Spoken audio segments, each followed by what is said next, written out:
오늘은 제가 어떤 스타일로 동네 가게 창업을 준비했는지 이야기해 볼 건데요. 예비 창업자 분들이라면 이런 방법도 있구나 하실 수 있는 영상이니까요. 참고해 보셨으면 좋겠습니다. 제가 장사를 할 때 가장 먼저 생각하는 부분이 있는데요. 나라면 좋을까 싫을까? 항상 나를 기준으로 장사 준비를 합니다. 뭔가에 고민이 빠졌을 때 내가 손님이라면 이렇게 생각을 해보면 고민 해결이 좀 더 쉬워지더라고요. 그럼 내가 손님이라면 어떨까라는 기준으로 제 장사 스타일을 공개해 보도록 하겠습니다.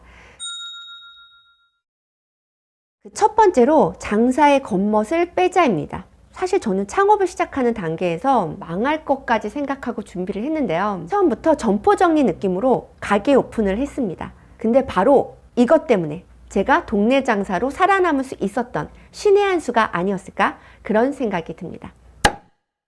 저는 일단 돈이 없었어요. 그래서 최소한의 비용으로 최상의 효과를 낼 수 있는 것이 뭘까? 그런 걸 고민했는데 딱 떠오른 생각이 창고 대개방이었어요. 일단 내가 손님이라면 어떨까를 생각을 해봤죠. 나라면 창고 대개방이라고 적힌 가게를 그냥 지나치지는 않을 것이다. 그런 생각이 들었습니다.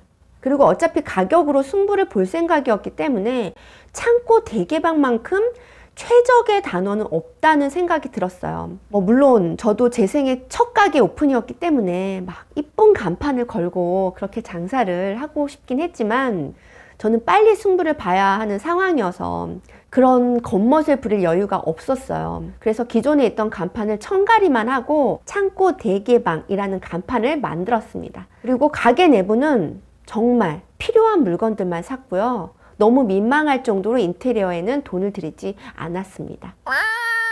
제가 가게 인테리어가 중요하지 않다고 생각했던 이유는 누구나 편하게 들어올 수 있는 가게를 만들고 싶었기 때문이에요. 기본적으로 간판이나 인테리어가 너무 고급스러우면요, 사람들이 쉽게 들어가기가 망설여지고요. 왠지 얌전 떨어야 할 것 같은 그런 느낌도 들고 편하게 옷 구경이 안 돼요. 제가 그랬거든요. 그리고 특히 옷차림이 엉망이거나 우중충할 때는 그런 럭셔리한 가게에 들어가는 게 좀 꺼려지죠. 근데 동네에서 그렇게 럭셔리하게 옷을 꾸미고 다니는 사람들이 많지는 않잖아요. 그래서 저는 인테리어가 좀 사람들이 쉽게 왔다 갔다 할 수 있는 그런 소박한 분위기로 만들자가 제 컨셉이었어요. 그리고 인테리어에 투자를 안 했던 가장 중요한 이유는 사실 돈이 없어서였죠. 혹시라도 장사가 잘 안 된다면 나는 여차하면 가게를 최대한 빨리 빼버릴 수 있게끔 그렇게 인테리어에 투자를 많이 안 하게 됐던 거죠. 그런 마음으로 처음 시작부터 우리 가게는 점포 정리 느낌으로 간다. 절실하게 팔아보자. 그렇게 시작했습니다. 이렇게 마음을 굳게 먹고 점포 계약을 하자마자 제가 가장 먼저 한 일은요, 간판을 올리는 일이었어요. 창고 대개방이라는 간판을 가장 먼저 걸어놓고 장사 준비를 했는데요. 드디어 가게 오픈 날 손님들 반응이 뜨거웠습니다. 그 간판이 일주일 동안 알아서 홍보를 해주고 있었던 거죠.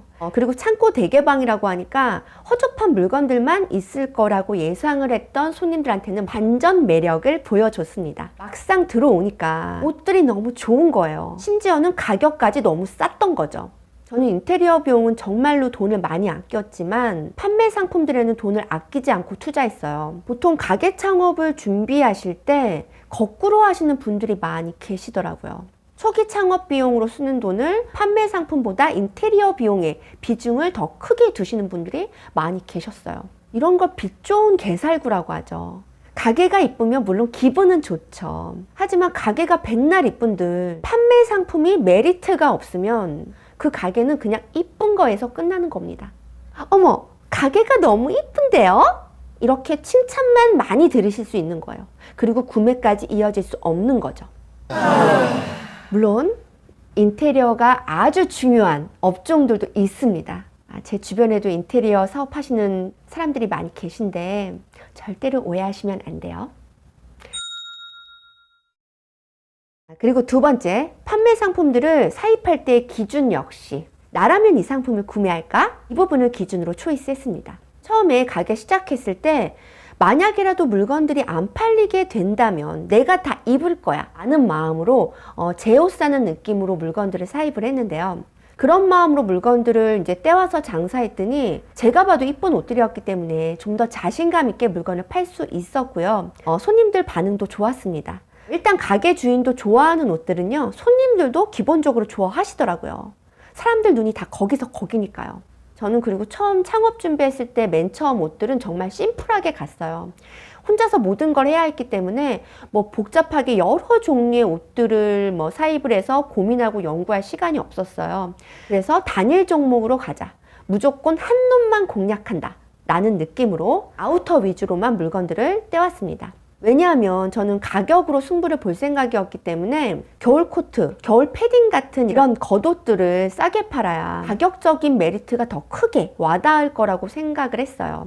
결과적으로 그 판단은 정말 맞아 떨어졌고요. 득템할 수 있는 가게라는 인식을 심어드리면서 장사를 시작하게 되었습니다. 장사를 하다 보면 손님들이 찾는 물건들이 많아지기 때문에 가게 상품들이 다양하게 자연스럽게 늘어나요.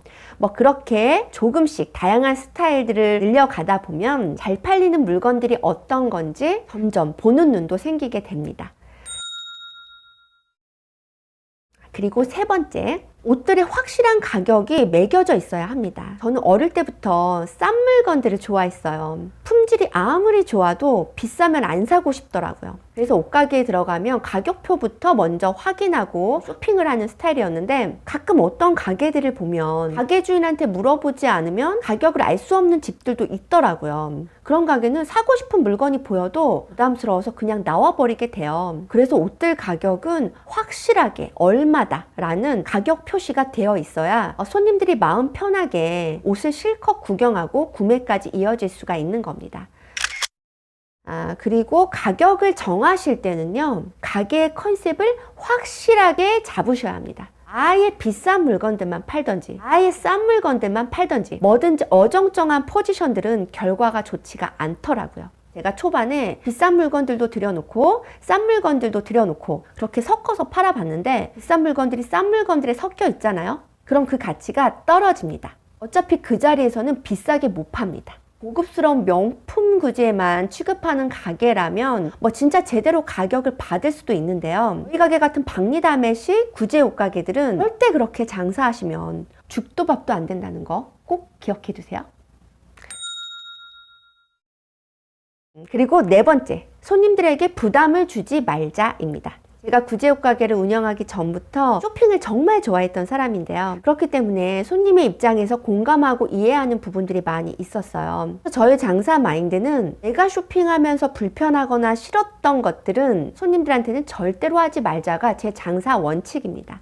저는 그래서 카운터도 가게 입구에서 구석자리로 밀어 넣었고요. 손님들을 쳐다보지 않으려고 노력하고 있습니다. 제가 예전 영상에서도 말을 했지만 손님들은 가게 주인이 안 보이면 안 보일수록 더 편하게 쇼핑을 하십니다. 그리고 실컷 입어보시라는 멘트도 꼭 날려드리는데요. 손님들이 입어보시거나 만지시면서 물론 막 보풀도 생기고 손때도 묻고 못 쓰게 되는 옷들도 생겨요. 하지만 그 정도는 당연하게 내가 손에 보더라도 마음껏 입어보시게 해드리는 것이 훨씬 저한테 이득이 되더라고요. 근데 뭐 이거는 저희가 구제옷 가게라서 가능한 일인 것 같습니다.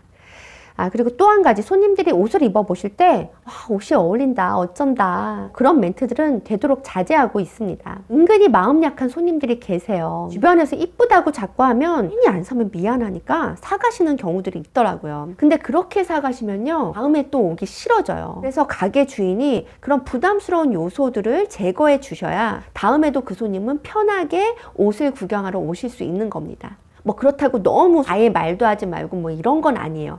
적당한 조절이 필요하다는 거죠. 손님 스스로가 너무 마음에 들어해. 그럴 땐 옆에서 같이 리액션을 해주는 것도 아주 중요합니다. 언니, 내가 언니 부담스러울까봐 말은 안 하고 있었는데 솔직히 진짜 잘 어울린다. 너무 이쁘다.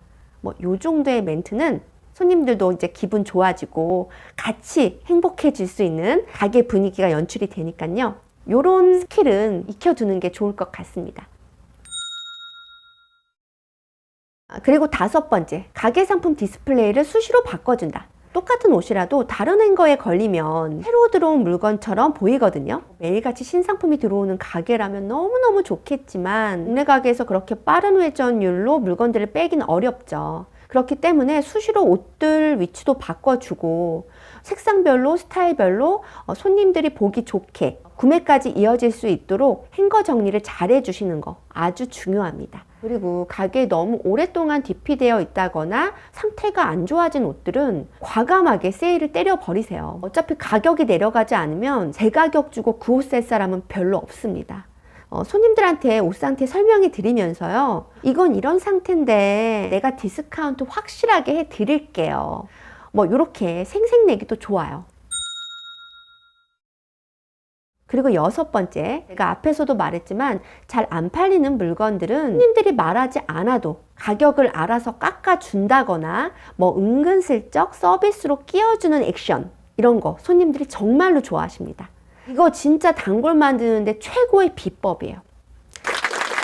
이런 식으로 새로운 단골들을 계속해서 만드셔야 합니다. 새로운 단골은 가게를 폐업할 때까지 끝까지 만들겠다는 각오로 장사를 하셔야 가게가 오랫동안 동네에서 살아남을 수 있게 되는 겁니다. 하지만 이것도 조절이 정말로 중요한데요. 한두 번 그렇게 해줬더니 계속해서 공짜를 원하거나 매번 물건값을 깎는 경우들도 있어요. 호의를 베풀었더니 권리인 줄 아는 사람들. 이런 사람들은 단골 되시면 정말 스트레스 받으니까요. 조절을 잘 하셔야 합니다. 요즘 장사가 정말 너무 어렵고 힘들죠. 하지만 저희만 힘든 게 아니라 손님들도 힘들고 지친 상태잖아요. 이럴 때일수록 손님들이 저희 가게에서 힐링하실 수 있도록 해주시면 좋을 것 같아요. 장사라는 게 잘 될 때도 있고 잘 안 될 때도 있는 거니까 지금은 장사가 잘 안 되더라도 예전에 많이 팔아주셨던 손님분들께 감사하는 마음으로 서비스로 깜짝 선물도 좀 드려보시고요. 손님들을 기운나게 해주는 그런 가게를 만들어 보시면 좋을 것 같습니다. 어려울 때일수록 행복하게 해줬던 사람들은 나중에 기억나는 사람이죠. 장사가 안 된다고 너무 우중충하게 찌들려 계시지 마시고요. 밝은 기운으로 행복을 줄 수 있는 향기로운 장사꾼이 되신다면 오래오래 즐기면서 장사를 하실 수 있을 거라고 생각합니다.